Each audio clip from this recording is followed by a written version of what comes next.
Dimanche 14 avril 2024, la lumière brille dans les ténèbres. Merci de nous retrouver sur votre chaîne, L'Aventure dans la Parole. C'est le début de la semaine et peut-être que vous profitez de ces heures pour faire le ménage ou encore aider vos enfants à faire leurs devoirs scolaires. Ou bien vous êtes en train de vous rendre à la plage ou encore vous vous préparez à tondre le gazon. Mais avant tout, vous avez décidé de passer du temps dans la méditation quotidienne. Alors, nous vous souhaitons une bonne écoute. Notre communauté s'agrandit et c'est grâce à vous. Soyez vous aussi actifs avec nous pour répandre le message en likant, en partageant le lien avec vos contacts. Et puis nous vous invitons à vous abonner si ce n'est pas encore fait pour recevoir les notifications chaque jour. Et pour un confort d'écoute en continu, nous vous proposons la playlist de chaque semaine. Le texte à mémoriser que nous vous invitons à dire avec nous se trouve dans Jean chapitre 12, le verset 35. Jésus leur dit : « La lumière est encore pour un peu de temps au milieu de vous. Marchez pendant que vous avez la lumière, afin que les ténèbres ne vous surprennent point. Celui qui marche dans les ténèbres ne sait où il va. » Nous vous invitons à le redire avec nous. Jean chapitre 12, le verset 35. Jésus leur dit : « La lumière est encore pour un peu de temps au milieu de vous. Marchez pendant que vous avez la lumière, afin que les ténèbres ne vous surprennent point. Celui qui marche dans les ténèbres ne sait où il va. » Dans ce monde de ténèbres, comment Dieu protège-t-il son peuple ? Comment l'Église de Dieu sortira-t-elle victorieuse du grand conflit ? Les réflexions de cette semaine nous aideront à répondre à ces questions. Et aujourd'hui, nous le faisons avec la séquence « Le compromis, la stratégie subtile de Satan ». Nous allons comparer Jean chapitre 14, verset 6 à Jean chapitre 8, verset 44. Et nous répondrons à cette question. Quel contraste peut-on observer dans ces deux passages concernant le caractère de Jésus et celui de Satan ? Nous lisons premièrement Jean chapitre 14, le verset 6. Jésus lui dit : « Je suis le chemin, la vérité et la vie. Nul ne vient au Père que par moi. » Et dans Jean chapitre 8, verset 44, nous lisons : « Vous avez pour père le diable, et vous voulez accomplir les désirs de votre père.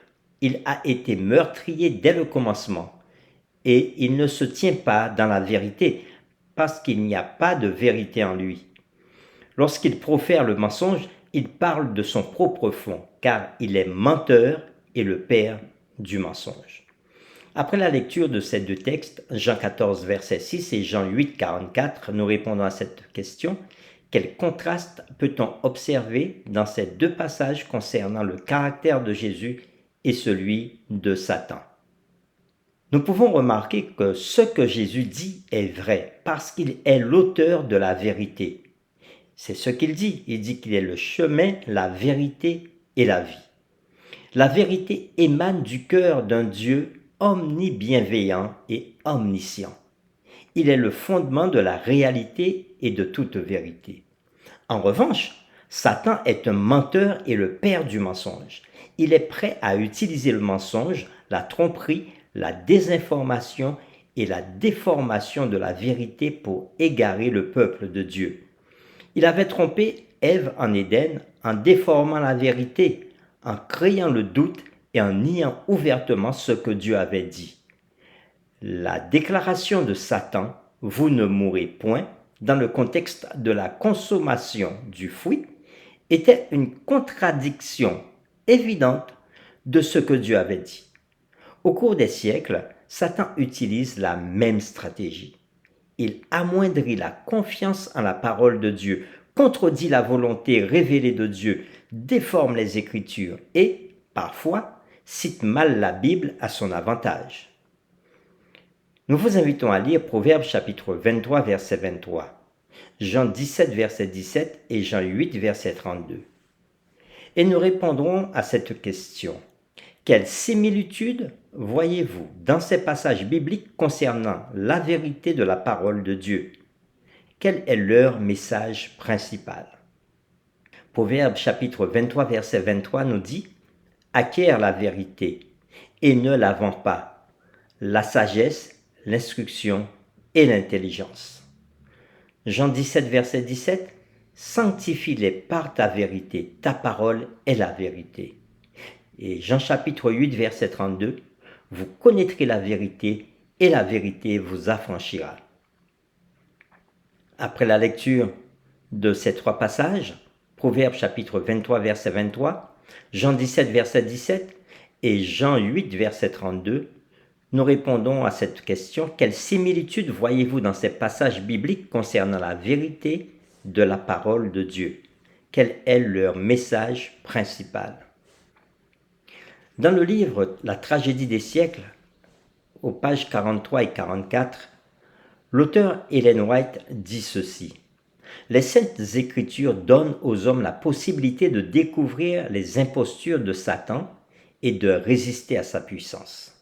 C'est cette parole sainte que le Seigneur du monde avait opposée à ses attaques.